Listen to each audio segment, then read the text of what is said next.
الرحمن الرحیم۔ السلام علیکم ورحمۃ اللہ وبرکاتہ۔ دوست کا دوست پر کیا حق ہے، آج ہم اس کے متعلق بات کریں گے۔ دوست کا دوست کے لیے ذکر خیر اور دعا کرنا دوست کا حق ہے، اور دوست کا حق یہ بھی ہے کہ ظاہری زندگی میں بھی اس کا اچھے الفاظ کے ساتھ ذکر کیا جائے، اس کا کوئی عیب وغیرہ ظاہر ہو جائے تو اسے چھپایا جائے، جبکہ اس دور میں دوستی کا بڑا انوکھا اور نرالا طریقہ ہے کہ جب کسی دوست کا عیب ظاہر ہو تو اسے اچھالا جاتا ہے، لیکن دوستی کا حق یہ ہے کہ اگر کوئی عیب ظاہر بھی ہو جائے تو اسے چھپایا جائے اور اس کے لیے دعا کی جائے، اور بعد وفات بھی اسے اچھے الفاظ میں یاد رکھا جائے اور خلوص دل سے اس کے لیے دعائے مغفرت کی جائے جب وہ دنیا سے چلا جائے۔ طبیعت انسانی میں شامل ہے کہ انسان ہم ذہن افراد سے رغبت رکھتا ہے، انہی ہم ذہن افراد کو بعض اوقات دوست کا نام دیا جاتا ہے۔ شریعت اسلامیہ میں ہے کہ دوست اگر اچھا ہو تو دین و دنیا میں کامیابی کا ذریعہ ہوتا ہے۔ دین جس طرح دیگر معاملات میں ہماری رہنمائی کرتا ہے، اسی طرح دوستی کے احکامات میں بھی ہماری رہنمائی کرتا ہے۔ خالق کائنات فرماتا ہے والمؤمنون والمؤمنات بعضهم اولیاء بعض یامرون بالمعروف وینہون عن المنکر ویقیمون الصلاة ویؤتون الزکاة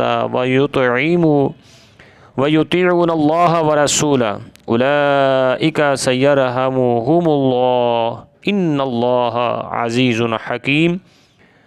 اور مسلمان مرد اور مسلمان عورتیں ایک دوسرے کے رفیق ہیں، بھلائی کا حکم دیں اور برائی سے منع کریں، اور نماز قائم رکھیں اور زکوٰۃ دیں اور اللہ و رسول کا حکم مانیں۔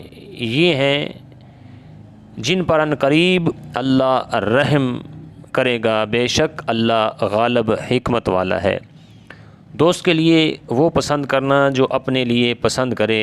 انسان کو ہر معاملے میں ہی اپنے دوست کے لیے وہی پسند کرنا چاہیے جو اپنی ذات کے لیے پسند کرتا ہو، یعنی اگر وہ چاہتا ہے کہ اس کی عزت کی جائے تو اسے اپنے دوست کی بھی عزت کرنی چاہیے، اور اگر وہ طنز و دل آزاری وغیرہ کو اپنے لیے ناپسند کرتا ہے تو اسے اپنے دوست کے لیے بھی ان چیزوں کو ناپسند کرنا چاہیے۔ رسول اللہ صلی اللہ علیہ وسلم کا ارشاد گرامی ہے، حضور فرماتے ہیں تم میں سے کوئی مومن کامل نہیں ہوگا جب تک کہ اپنے بھائی مومن کے لیے وہی چیز پسند نہ کرے جو اپنی ذات کے لیے پسند کرتا ہے۔ کس طرح دین نے ہماری رہنمائی کی ہے دوستی میں بھی، نیکی کا حکم دینا اور برائی سے منع کرنا، یہ بھی دوست کا حق ہے۔ دوست کا حق یہ بھی ہے کہ اسے نیکی کا حکم دیا جائے اور برائی سے منع کیا جائے۔ بعض اوقات دوست کو نیکی کی ترغیب تو دلا دی جاتی ہے، لیکن اگر وہ گناہوں یا غلط صحبت میں پڑ جائے تو اس پر خاموشی اختیار کرنے کو ہی دوستی سمجھا جاتا ہے، اس لیے ایسا نہیں ہونا چاہیے۔ اچھا دوست وہ ہے کہ جو نیکی کی دعوت دے، اور اگر کسی وہ گناہ میں مبتلا ہے تو اس پر اپنی زبان خاموش نہ کر لے، چپ نہ ہو جائے، بلکہ اسے اوورٹیک کرے، اسے روکے کہ تم میں یہ عیب موجود ہے، اسے ختم کرنے کی کوشش کرو، اللہ کی بارگاہ میں توبہ کرو۔ دوست کو برے کاموں میں ملوث دیکھ کر روکنا چاہیے۔ فرمان مصطفیٰ صلی اللہ علیہ وسلم ہے، اچھا ساتھی وہ ہے کہ جب تو خدا کو یاد کرے وہ تیری مدد کرے، اور جب تو بھولے تو یاد دلا دے۔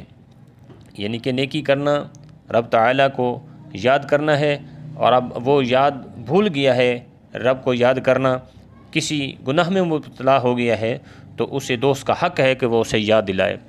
خوشی و غمی میں شریک ہونا، دوستی کا یہ حق ہے کہ دوست کی خوشی کے ساتھ ساتھ اس کی تکلیف و مصیبت میں بھی شامل ہوا جائے۔ بارہا دیکھا گیا ہے کہ خوشی کے موقع پر تو شرکت کر لی جاتی ہے، لیکن دوست کے تلخ ایام میں اسے اکیلا چھوڑ دیا جاتا ہے۔ اگر دوست کو کوئی مالی مدد کی ضرورت ہو تو اس کی مدد کرنا بھی کار ثواب ہے۔ رسول اللہ صلی اللہ علیہ وسلم نے فرمایا، جو کسی مسلمان کو دنیاوی تکلیف سے رہائی دے تو اللہ اس سے روز قیامت کی مصیبت دور کرے گا۔ سبحان اللہ، کتنا پیارا انداز ہے شریعت مصطفیٰ صلی اللہ علیہ وسلم کا کہ ہر چیز کے لیے رہنمائی فرمائی، اور یہی رہنمائی دوستی کے لیے بھی ہماری شریعت نے فرمائی ہے کہ دوست کیسا ہونا چاہیے۔